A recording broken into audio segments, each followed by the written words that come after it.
This is CBC Here and Now. Abusing that position of power is reprehensible. An assault case in a West Coast community has one woman living in fear. I'll tell you what was said in the courtroom today. How's this guy? He's got the right of way. Yeah. But is that my son or this one over here? You know. And tackling Rollins Cross. But would a Rollins roundabout be any less confusing? Good evening, I'm Debbie Cooper. And I'm Anthony Germain. And we start tonight in a small community on the West Coast to a case involving an abuse of power. Now, a publication ban prevents us from identifying the two people who were involved or where they're from. Here Now's Colleen Connors was in court in Stephenville today, and she has this report. The assault took place almost a year ago to the date, on July 29th of last year. The two have a superior employee type relationship. They were at a fundraiser barbecue where the man offered to take the woman home. He then decided to drive completely past her house and park the car. That's when the court said today that he turned his body towards her and touched her leg and tried to kiss her several times. She said during the incident that this is not going to happen, you better take me home. He then proceeded to take her home just a few minutes later. Now, she filed a report with the police in the fall, and the man was charged in December. He pleaded guilty to assault, not sexual assault, on June 13th. And today in court, the woman stood up in front of everyone and read out a very powerful victim impact statement, where she said things like she felt unsafe, disrespected, sick to her stomach ever since the incident, that she couldn't be touched at all, that she would cry quite a bit, that she felt guilt and fear to the point where she even would keep a weapon under her pillow at night. She asked the question, what happened to basic human respect? Now, during all of this, a women's rights advocate was sitting next to her in the courtroom today, and this is what she had to say. Abusing that position of power is reprehensible. People, when you hold authority over someone, there's a trust placed in you that you will be fair to them, you'll be kind to them, you will not take advantage or abuse that position of power, and that's what we've seen today. The man faces 6 months probation after he pleaded guilty to assault. He is ordered to keep the peace and stay away from the woman and anywhere she may be. He did stand up at the end of court today and looked at her and did apologize for his actions on that summer night. Colleen Connors, CBC News, Stephenville. Bad luck continues to mount for Glen Burrie. Just 2 weeks ago, Burrie's shipyard filed notice under the Bankruptcy Act. And earlier this year, more than 100 workers lost their jobs after the province pulled a contract to repair the MV Gallipoli. And now, Burrie's boat is sitting on the ocean floor. Here Now's Ryan Cook reports. This is the Miss B Haven, the boat owned by Glen Burrie and his wife Sonia. And this is near where it came to rest last weekend, in the waters off St. Brendan's and Bonavista Bay.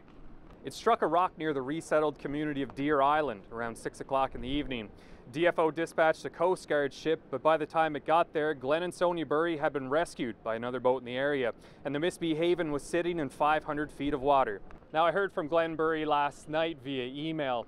Given the timing of the sinking just 11 days after he filed for bankruptcy protection, I asked him if there was anything suspicious here. He says no, that it was an old boat built in the 70s, and he didn't even have insurance on it. What he did have on it, however, was 400 liters of diesel. DFO did a flyover on Monday and says they observed a small unrecoverable sheen of oil. They'll keep an eye on it and monitor for any negative effects to the environment. Burrie, meanwhile, says he's just happy he got out of it unharmed. Ryan Cook, CBC News, St. John's. A man is facing multiple weapons charges after a standoff in Botwood yesterday. Police closed down Adams Avenue yesterday evening after a man barricaded himself inside a house. Police seized weapons and charged the man with uttering threats and resisting arrest. No one was injured. Teresa Bruce is the 77-year-old from Happy Valley Goose Bay who died on Saturday morning following a collision in New Brunswick. Police say the pickup truck that her husband Clarence Bruce was driving crossed the center line and hit another truck head-on. The two men in that truck died at the scene, and the two horses they were hauling were also killed. Friends remember Bruce as an active community member, an excellent elementary school teacher, and someone who loved to eat dessert. Her funeral will be held in Happy Valley Goose Bay on July the 30th. A police officer has been cleared of wrongdoing in the death of a teenager in St. John's. In April, 19-year-old Alyssa Power was a passenger in this vehicle that crashed on Hamlin Road. A police officer tried to stop the Honda sedan, but the 17-year-old driver fled and then hit this SUV. Power, the mother of a 1-month-old infant, died at the scene. Nova Scotia's Serious Incident Response Team was called in to investigate the actions of the RNC officer. It said the officer did not do anything wrong and that person's actions were in line with training and standard operating procedures. Well, the wind is back here at Kitty Vitty Lake, which means no rowing tonight, but that wasn't the case last night when the N5 crew put on a show. I'll tell you all about that coming up. A notorious St. John's intersection is getting a revamp. In the next few weeks, Rollins Cross is going to turn into a roundabout. The city anticipates confusion over this pilot project, so right now it's hosting a drop-in information session. Here and Now's Malone Mullen is at the session. She joins us live. So, Malone, what are you learning? Well, I'm here at Bannerman Park and people are just starting to show up with their questions about the city's proposal. So the city wants to give residents a hands-on experience here today. They want to walk them through the changes. Right now they're using these toy cars to show people exactly what to do when the traffic lights are removed. So Rollins Cross, already a bit of a complicated intersection, and it's going to turn into a kind of roundabout. The city is calling it a traffic circle. And when that happens, the yield signs that have been put up will be the only guides. So when you pull up in your car and you get into the traffic circle, you have the right of way, unless of course a pedestrian crosses.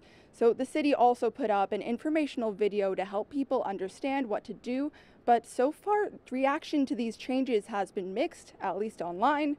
One comment on the city's YouTube page said, "I grew up on Rollins Cross and this is such a bad idea for drivers and pedestrians alike." Another said, "This is going to be more confusing than the original. I see quite a few accidents happening. Back to the drawing board. This is not going to work."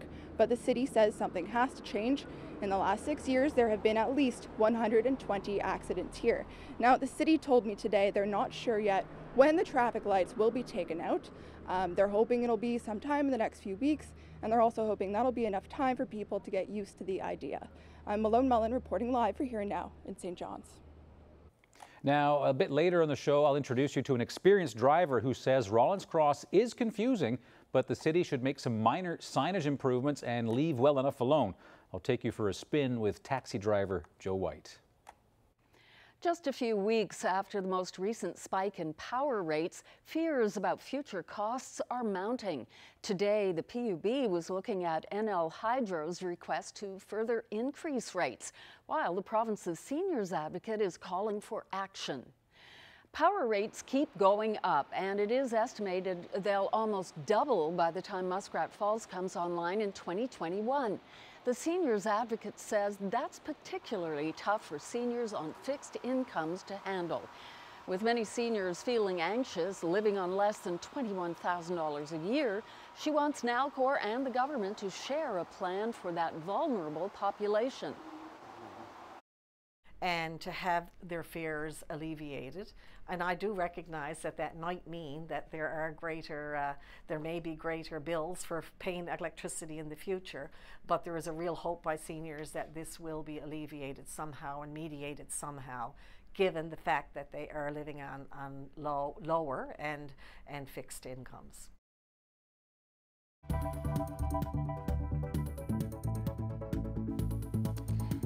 Well, a beautiful night down by the lake, some warm temperatures, but boy, those winds are really causing some problems for those rowers who are trying to get ready for the regatta next week. Coming up on Here and Now, I'll have your detailed weather forecast.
Welcome back. The Royal St. John's Regatta may still be a week away, but that hasn't stopped organizers from handing out some early hardware. At a luncheon event at City Hall, the committee honored 2 rowing teams and added them to its ever-growing Hall of Fame. The 1977 Placentia Lions men's crew were given special certificates for their Triple Crown win season, and the 1989 Outer Cove East Coast Marine juvenile team was also honored. Their time of 9 minutes and 47 seconds still holds the record for that age group. For these 2 teams, and especially Placentia, where they got those different milestones, it's a wonderful occasion for them. When we contacted them, they were more than happy with the selection to be nominated and to be selected for the Hall of Fame committee, and very excited. Both teams were very excited because it's the 200th anniversary, another milestone. And you can see as throughout the hall the number of people that attended. You know, it shows the importance, and that more or less validates how important it is. Well, from past rowers to current crews, last night at the lake, the women's team to beat unofficially broke the regatta record. The M5 crew took on Kitty Vitty and clocked in with a time of 4 minutes and 55 seconds. Fast. Here now's Jeremy Eaton was on hand, and he joins us live now. So Jeremy, it must have been quite a night. What was it like? I'll tell you one thing, it was a lot less windy than it is right now, but there were no concession stands, there was no regatta fanfare, and there were very few people. But the folks who were on hand were freaking out, and that's because the women from M5 took advantage of the lack of wind, a good pond, and they put up a great time. Now, videographer Teddy Dillon and I caught up with the girls as they got out of the boat.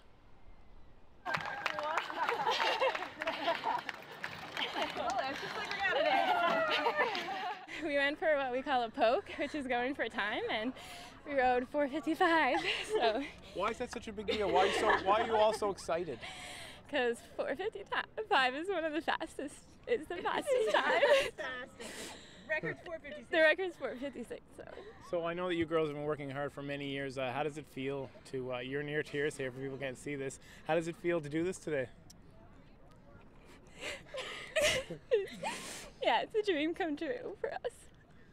So for people who don't know, how much work and effort goes into putting this together? This team has been working for 3 years straight. So we've been training really hard every year, and this year we just really wanted to go the extra mile, and it's really special tonight to get that time with this team who's just so close and works so hard together. So it's really special. For people who don't know, this is an amateur sport, but you do not treat it like amateurs. How many hours? How many hours are you spending in the gym and on the ergs? Like, how much time do you put in a week to train to pull something like this off? We're training hard 6 days a week since January for the past 3 years for most of us. But yeah, at least since January, 6 days a week. We're on the rowing machines for an hour or two on the pond every day for at least, it's a lot of hours. We've all rowed a million meters each on the rowing machine alone, not even counting on the water. Yeah. So, Amanda, how are you feeling right now? Really good. I mean, when the 4:56.7 record that we set with OzFM in 2003, that was 15 years ago, and it was my first championship, and I was like, oh, I guess this just happens every year. And it's been 15 years since this is a very special crew, and we've really worked hard, and I feel so proud. Nancy, it's an emotional day.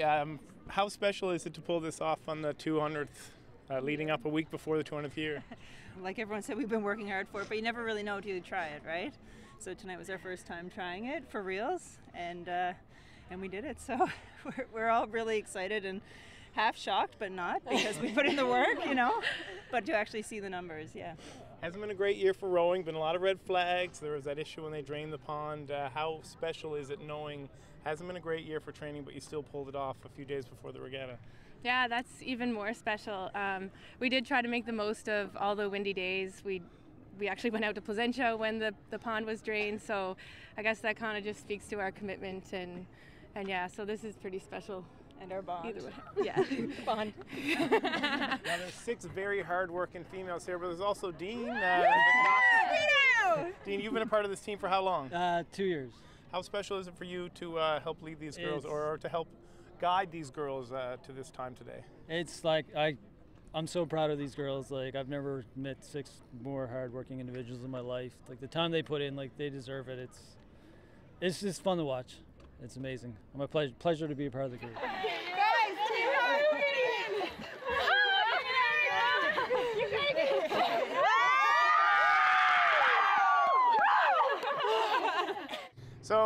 if you can see the boat in the water there, that's about as far as it's going to get tonight because the wind is up, and the wind is the biggest enemy of the rower here down at Kitty Vitty Lake. And it hasn't been a great day. Teams haven't been able to get out and do some practice runs because the red flag has been flying all day. Now, will this wind continue? Well, Carolyn Stokes may know something about that. Carolyn?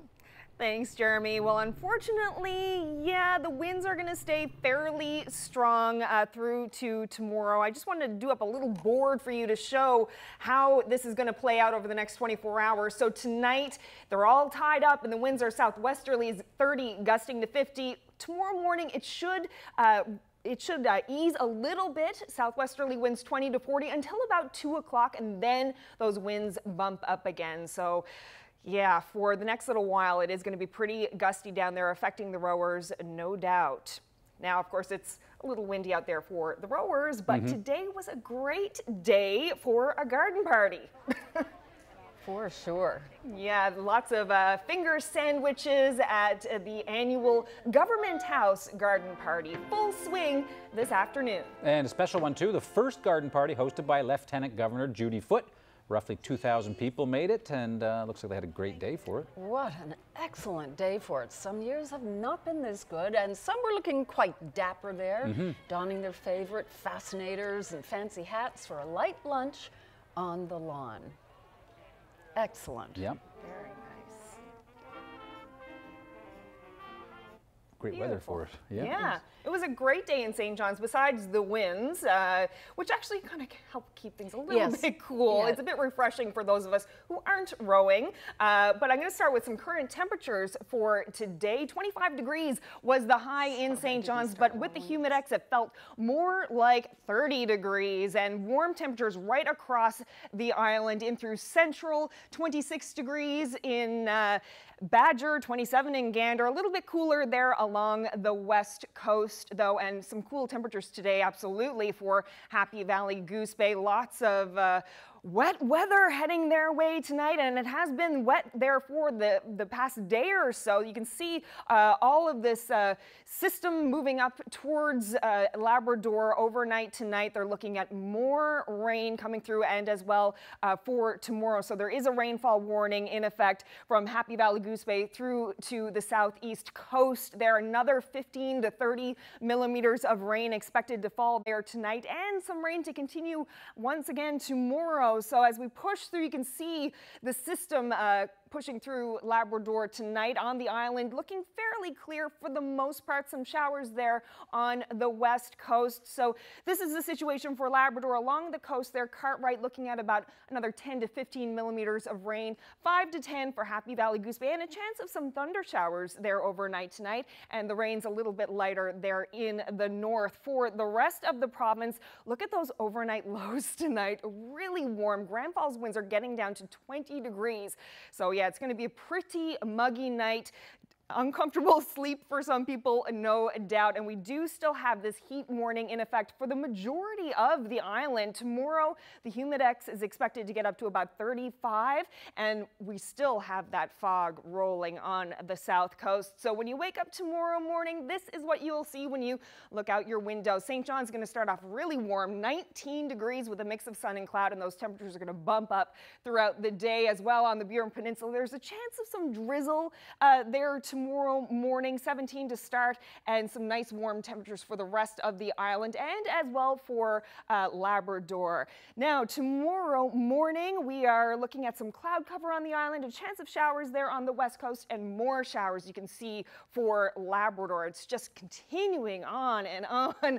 So the temperatures in St. John's tomorrow getting up to 26 degrees. Along the southern Avalon, a little bit cooler on the coast, 16 there with that chance of drizzle, but as you move inland, those temperatures are really going to bump up. As we head into the central area, 30 degrees. This is really where it's going to be hot tomorrow. And with that humidex, it's going to feel more like 35 degrees. And on the west coast, a little bit cooler, but still quite warm, and some fairly strong winds as well. Gusts along the coast up to 70 tomorrow. In the Straits, you can see Mary's Harbor looking at a lovely day, but those showers continuing. Cartwright and along that part of the coast, 5 to 10 millimeters of rain throughout the day tomorrow as well for Makkovik. 10 to 20 millimeters throughout the day tomorrow, and Happy Valley Goose Bay, chance of some thunder showers there once again tomorrow, and another 5 to 10 millimeters of rain. So a little bit later, I will have a look at your weekend weather. Our update is brought to you by Take Charge Business Efficiency Program. Over 570 businesses have saved energy and taken charge of their bottom line. Find out how you can too. Area MP Goody Hutchings is reacting to the controversial Western Brook Pond Trail. The path into Grossmoor's famed fjord was recently changed from a narrow boardwalk to a roughly 5-meter wide gravel road. In a Facebook post, Hutchings said the old boardwalk was deteriorating and more ecologically damaging than the new trail. The new one may seem more visually intrusive, she said, but it was made so that water could pass underneath. According to Hutchings, before next season, Parks Canada plans to revegetate around the trail so it blends in more with the surroundings. A redevelopment of the trail was planned and is being carried out responsibly with safety and environmental sustainability in mind, and will allow for visitors of all ages and abilities to experience the beauty of Western Brook Pond. And Goody Hutchings continues, I'm looking forward to experiencing the finished trail next season. What the stone says to the memory of Mary Haley, who departed this life 22nd November 1827, may she rest in peace. Well, there's not a cemetery here for 18 years later. Up next in part 3 of our popular Down at the Lake series, the case of 2 curious headstones in Mount Carmel Cemetery.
Welcome back, everyone. When you think about Quidi Vidi Lake, the first thing, of course, many of us think about is rowing. But did you know there's a long history of other sports happening there? Even one that involves, listen up, a greasy pig. A greasy pig, not the roasted kind, I assume. No. This week, CBC... Very alive. CBC is delving into the history of Quidi Vidi Lake, as you know if you've been watching the last couple of nights. And that's just one of the stories that you're about to hear in our 4-part series, Down at the Lake. So tonight, we bring you the tales of the west side of Quidi Vidi, near Memorial Stadium.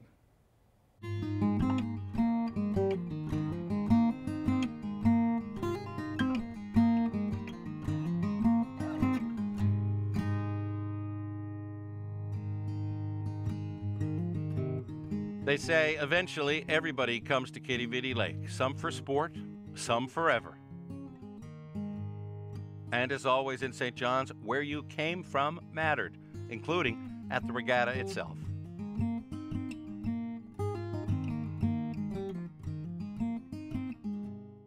Initially, all of the rowers would have been working class. These were people that, you know, were working down in St. John's Harbour. These were fishermen. These were people working in the trades, and they wanted a day of relaxation, a day of leisure, and so this is where they came. But initially, it was all about the workers. It was the working men's holiday. And so it's always, traditionally, we've always had the race on a Wednesday. And Wednesday was the day because the merchant classes didn't mind releasing their staff on a Wednesday, because Wednesday was always the day you had a half day off anyhow. So really what they were now doing, you were only giving over the rest of the day.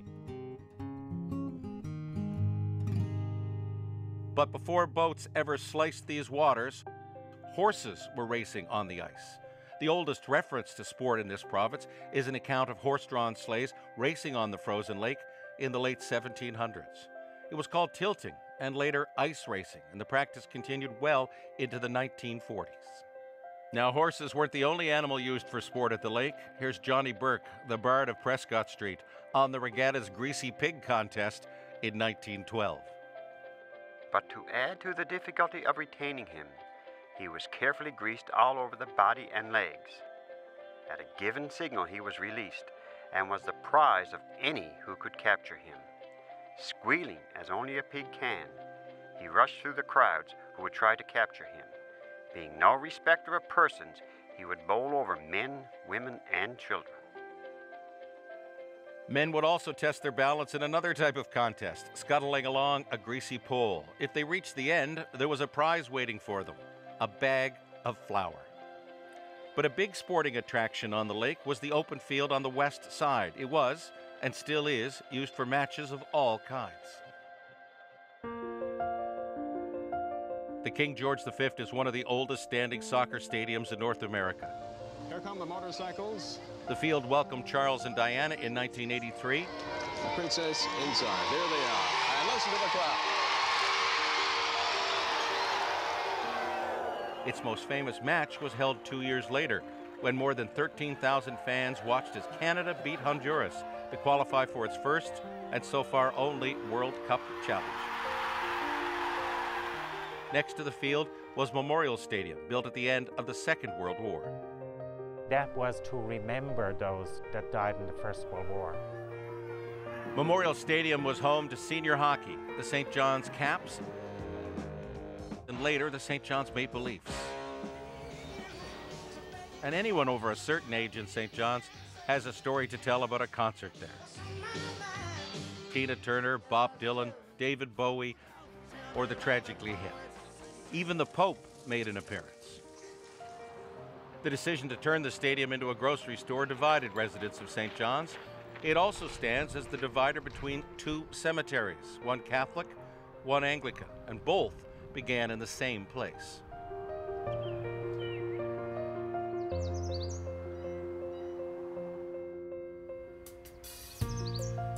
I first saw those two graves probably soon after we moved in here in 1970, because we used to walk the graveyard, and then my own people are now buried here. I have a plot just about 100 feet behind me here, so it's going to be a short walk for me when my time comes. Shane O'Day found those headstones in Mount Carmel Cemetery, and they're older than the graveyard itself. What the stone says to the memory of Mary Haley, who departed this life 22nd November 1827, may she rest in peace. Well, there's not a cemetery here for 18 years later.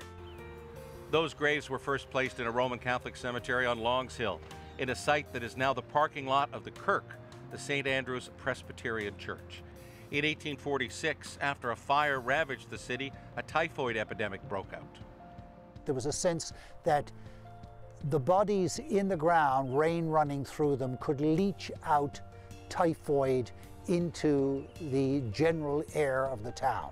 Cemeteries in the core of the city were shut down, and some graves in the Longs Hill Cemetery were dug up and moved out to Kitty Vitty Lake, headstones and all.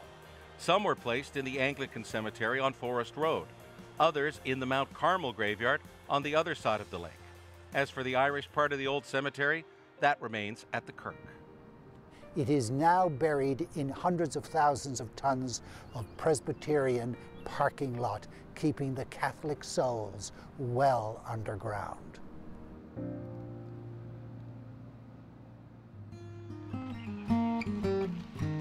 Tomorrow, in our final installment of Down at the Lake, the north side of Kitty Vitty and the story of an eccentric visionary.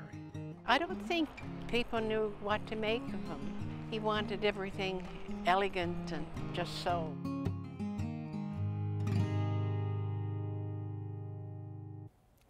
Can't wait for the last installment. Oh, I am so enjoying these. Yeah. Wonderful. And so are a lot of people. Now, ahead of next week's historic regatta, CBC NL wants to give you a chance to win a beautiful poster. Memories at the Lake is the name of this limited edition poster by local artist Judd Haynes. And all you have to do is go to our CBC NL Facebook page and post your favorite regatta photo from years gone by. And the deadline is next week. That's July 31st, the day before the regatta. If all things go as planned, we will randomly pick 5 winners. So send in your photos and good luck. It's a beautiful poster. 200 years is 200 reasons to celebrate. On Regatta Day, CBC will be live from the shores of Kitty Vitty Lake. The St. John's Morning Show, Crosstalk, and On the Go will all be in the crowd. Here and Now is a 90-minute live Regatta Day special. CBC live from Kitty Vitty for the 200th Royal St. John's Regatta. At this hour, the City of St. John's is considering public responses to a plan to turn Rollins Cross into a roundabout. We'll meet an experienced driver who says the city's plan won't work. Knock them all down, flatten out the area, and put it in a real roundabout. Yeah, that's not in the city's video. Oh, that video? You know what I think about that video? Yeah. It's useless is the first thing.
Well, as you saw earlier on Here and Now, the City of St. John's is taking advice from the public at this hour about one of the country's most puzzling intersections, Rollins Cross.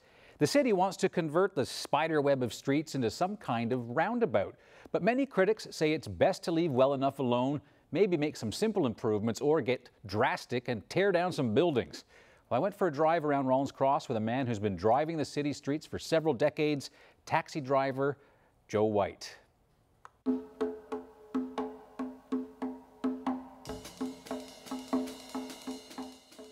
Give me your take on Rollins Cross. Well, first of all, I have the right of way here, as you can see, and a lot of times you see cars coming right, sailing through this intersection, leaning on their horns, and don't know that I have the right of way. They need to do something to fix the signage. This guy here looks like he didn't know which lane to get into that time, right? Came right across us. Yeah. There's no visibility here on the cross to put a roundabout. There's none. Just too many things in the way, and they need to remove some of those things. That's a convoluted intersection. If you're going to do something with the intersection of Rollins Cross, they should do something right there to let people know that, like, we're coming into a three-way entrance to Rollins Cross. So I'm going to go over here now, and I'm going to back down and come up Prescott Street to show you. There's a stop sign right here, you see? Yeah. There's a stop sign. There's a sign there that says no left-hand turn. Like, what's the big deal? So there's nothing coming, so I go on. There's a yield sign right here. Right. So I had to slow down for traffic that's coming down Monkstown Road. Yeah. Now I have a green light. And the councillor just said, well, the problem is that people are running the red lights. If you run a red light, that has nothing to do with the intersection. That's the idiot who ran the red light. It's the driver. Right? Yeah. You got to be careful around here too, because traffic sort of barrels up Queens Road. Yeah. And when I come over to this side of the intersection, do you see any signs? Nope. Neither do I. Why is that? Because the signs are too damn small. They got to make the signs bigger. You see a yield sign right there? Nope. No, there you go, because that truck is in the way. And whose yield sign is that for? Well, that's for me. Right. But that yield sign should be up above, made larger, and put something flashing so you can see it. Now this guy stopped. Where's the sign? This says stop. That says stop. I got a yield sign. Is that mine? Or is that the guy coming down the other side of the cross? I don't understand that. I'm amazed that more things don't happen here. Well, see, the thing about it is that you can do whatever you want with intersections, but there's nothing you can do with idiots. There's nothing you can do with them. So if they're not going to obey the signs, what's the point of doing it? That sign we just see come up Queens Road, that truck is in the way. The sign is too low on the pole. They need to put it up higher. They need to make it larger, and they need to put a flashing light there. That will fix a lot of problems right there. So if another car or tourist just came through there, they can see a yield sign. They're going to go on through it. Right, absolutely. Someone's going to be coming down to the cross and going down Prescott Street, and they're going to get broadsided because of that sign. Is that because of the intersection? No, it's not. The sign is not big enough. You can't see it. And it has two meanings depending on where you're coming from. Well, there you go. It's ambiguous. So, Joe, at the end of the day, what has to happen to make a good roundabout here at Rollins Cross? The only sensible solution is to take those buildings down right here, this building over here, and the building across the way from that one, which is run by Stellaberry, the cafe. Yeah. And make this thing so it's visible. So knock them all down. Knock them all down, flatten out the area, and put it in a real roundabout. Yeah. That's not in the city's video. Oh, that video? You know what I think about that video? Yeah. Is useless is the first thing. The next thing is they should try to get a refund on the video. We'll apply for the money, and then you can go fishing on the exploits for a couple of weeks, and we can we still have money left over. I don't think they'll go for that, but good idea. Thank you very much for your time. You're welcome. Thanks. Well, he definitely has opinions about that intersection, or around whatever it's called. Whatever it will be called. Rollins Cross. Be interesting to see what kind of advice the city's getting tonight, because this is still going on actually during Here and Now, and perhaps we'll get some interesting advice from some other people. Yeah, people have their fingers crossed that it's not going to be worse. Yeah, exactly. The devil you know on the roads. On other news now, so much rain has fallen in the nation's capital that the landmark Rideau Canal is overflowing. In downtown Ottawa, water is spilling right over the canal's banks. Rainfall warnings are in effect in parts of eastern Ontario and western Quebec. Some areas could see as much as 100 millimeters of rain by tonight. Along with rain and humidity, there's also a risk of thunderstorms. Rain and humidity are also in the forecast for tomorrow and Friday. A Nova Scotia woman fed up with fraudulent phone calls has decided to fight back. She recorded a conversation with a scam artist claiming to be with Canada Revenue Agency, and after a few minutes, got him to give up the act. The CBC's Brett Ruskin has more. The recording is only a couple of minutes long, but it goes from the scam artist trying to get personal details from Jessie Berthoum, the woman on the line, to having him admit that he is trying to steal money from her. And so here is Jessie Berthoum, Antigonish resident, explaining why she wanted to try to expose the scam artist. I was really angry at the fact that these people are probably calling elderly or our newcomers who have no idea what's going on. And so here we go. Here is the clip. Again, the scam artist is pretending to be a Canada Revenue Agency employee, and we pick things up a couple of minutes into the call. Look, man, let's be honest. You're not a Canada Revenue agent. Let's just get that straight. Okay. So you agree? Okay. So you're pulling scams on people? Yes. Yeah. Can't you figure out how to go get a job on your own? I'm trying to do that. Trying to do that. So in the meantime, you're stealing from people. It's not about the meantime. Actually, that's my work. That's your work, to steal from people? Yes. Wow. And so after the call, Berthoum says that she reported the incident to the RCMP. And if you'd like to find out more details or hear the call in its entirety, you can visit our website at cbc.ca. Brett Ruskin, CBC News, Halifax. Calling all beer lovers, Kitty Vitty needs your blue bottles. The brewing company took to Facebook last night with an SOS. They're pleading with people to return their blue iceberg empties. The brewery is low on bottles and say they don't have enough to bottle a batch for the week.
Of young people to introduce now. Our first athlete of the day is 4-year-old Ava Sims from Springdale. Gorgeous. She just completed her second year of figure skating, and she joined the Silver Gliders Figure Skating Club when she was, get this, just 2.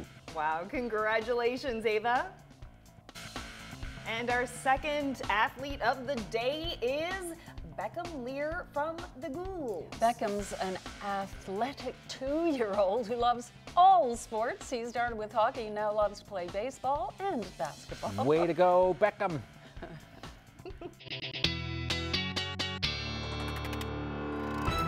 We have lots of weather to get to with Carolyn, but we also have some video to show. A visitor to the southern Labrador community of Lancelot. Oh, that's gorgeous. This video was taken by Conrad Lindstedt, who posted it to his Facebook page. It's a beluga, of course, a beautiful creature, and as you can tell, pretty friendly. It answers to a whistle. They have to, boaters and people generally, they have to give them a wide berth because they're so curious and friendly. Yeah, gorgeous creature. Crystal clear that water is, too. You can really get a good look. That's nice. You're right, though, Debbie. It's getting very close to everybody. Some of us go whale watching and some of them go people watching. And it looked like a really nice day there, too. Gorgeous. And some great temperatures in the province and across Canada. I'm going to start with a look at some current temperatures right across Canada. 24 degrees right now in St. John's, 26 in Halifax, 25 right across over into Vancouver. So some pretty warm temperatures at the moment right across the board. And once again, we do have this rainfall warning in effect for the Happy Valley Goose Bay area right down through the southeast coast of Labrador. So another 15 to 30 millimeters of rain expected there tonight. It's been very rainy there all day, and that is going to continue this evening. And once again, we have this heat warning that's in place for the majority of the island, as well as the fog advisory for the south coast. If you are going to be driving in that area, Environment Canada is warning about some really low visibility along the south coast, especially in the mornings and in the evenings. So ahead tonight, we have all of those showers that are pushing through Labrador. Mostly cloudy skies on the island, a chance of some showers on the west coast. Here's a quick look at temperatures for tomorrow. 26 degrees for St. John's, but it's going to feel much warmer with the humidex. 30 degrees for central areas. A chance of some drizzle along the south coast with all of that foggy weather that's there. And in Corner Brook, 28 degrees as the high tomorrow, with some fairly strong winds there throughout the day along the coast. In through Labrador, a chance of thunder showers in Happy Valley Goose Bay tomorrow. Another 5 to 10 millimeters of rain expected there. Another 10 to 20 millimeters of rain in the Cartwright area along the coast there. And temperatures in the 20s, the low 20s, but Nain, my goodness, very, very chilly. There's some cold air keeping things very cool in Nain tomorrow.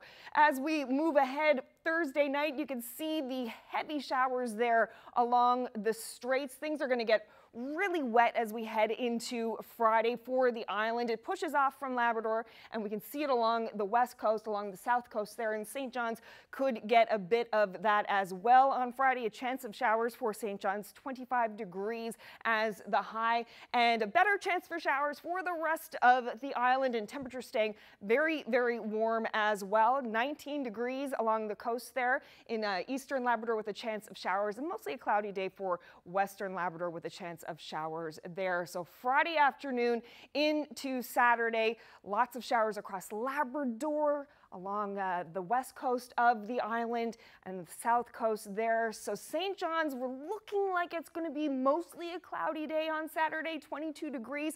It's going to feel much cooler than it's felt this week for sure. Chance of showers in central and along the west, and temperatures in the mid-20s there, and showers as well for pretty much all of Labrador, and temperatures a little bit cooler than we've seen lately. So this is the picture for the weekend. Saturday, cloudy. Sunday, a chance of those showers moving into the St. John's area. Temperatures staying quite warm. Then on Monday, things clear off, a mix of sun and cloud and 24 degrees. Hopefully that will stay there as we head into Regatta Day on Wednesday. Some wet weather for central areas the whole weekend long, and then some cloudy skies as we go into Monday for western Newfoundland as well. The next 5 days, looking at lots of showers as well, and some cloudy skies on a Monday. And for eastern Labrador, yeah, you're just really in the thick of it with all of this wet weather for the next few days. So I hope you have your umbrella ready, because you're going to need it for sure, as well as in western Labrador. And temperatures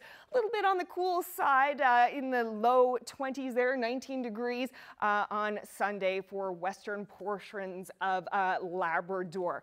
Well, the wind certainly has been strong all day in St. John's, and that has kept the rowers off the pond this morning, and it turns out this evening. Here now is Jeremy Eaton is lakeside right now. We're going to go to him live. So, Jeremy, how is it looking down there now? Well, it's still pretty windy down here. I hope my hair is holding up. I got like a half a bottle of product in here.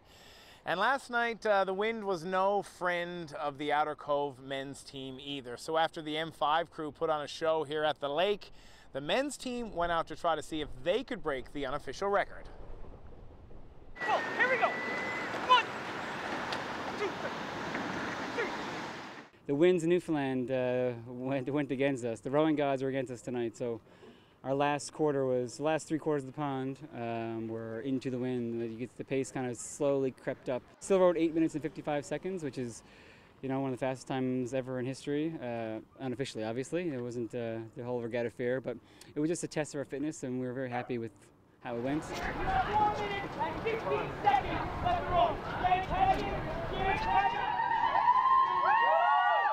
I guess no secret, we would like to, you know, go below 850, but I know, but we're happy with our row. The wind came up a little bit. I'm not trying to make any excuses or anything like that, but we did our best, and you know, we got to be happy with that. It was still a really good time. Let it run.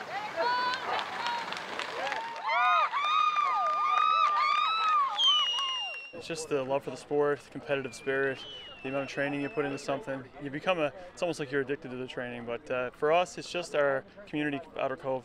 We're so close to this event, this sport. We have a long history with it, and we feel it's kind of like a loyalty to our community to come down here and put up a time that everybody can be proud of on the 200th Regatta.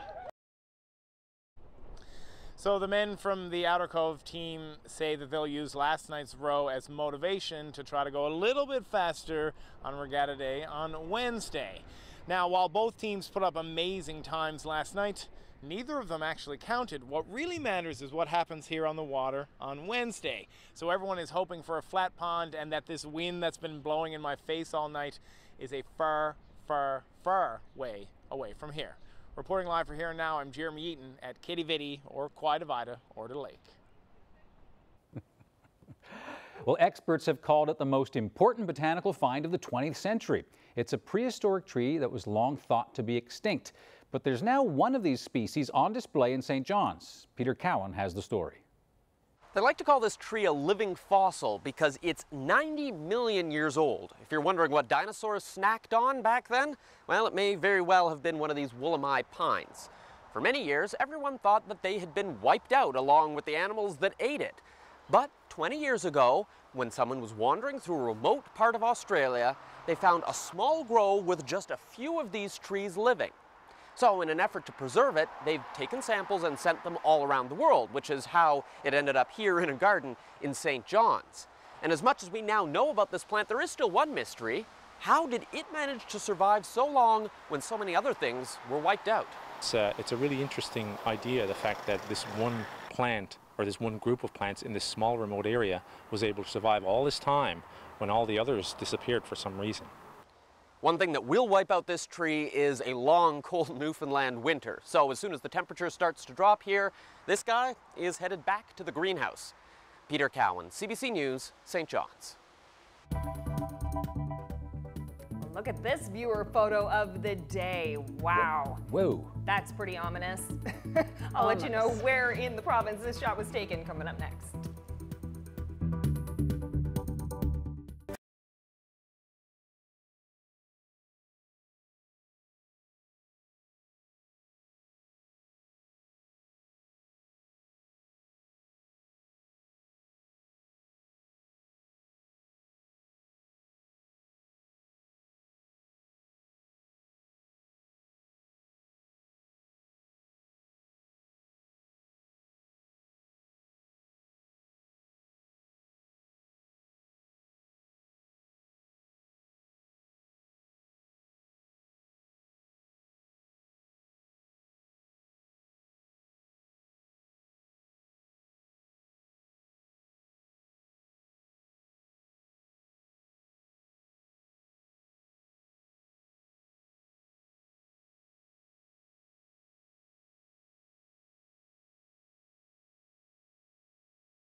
Wow, this is an amazing shot. Any guesses where this could have been taken? That's Stephen King Cove. Good guess. This was taken in Twillingate. Oh, they get Gorgeous. so many interesting. They get everything.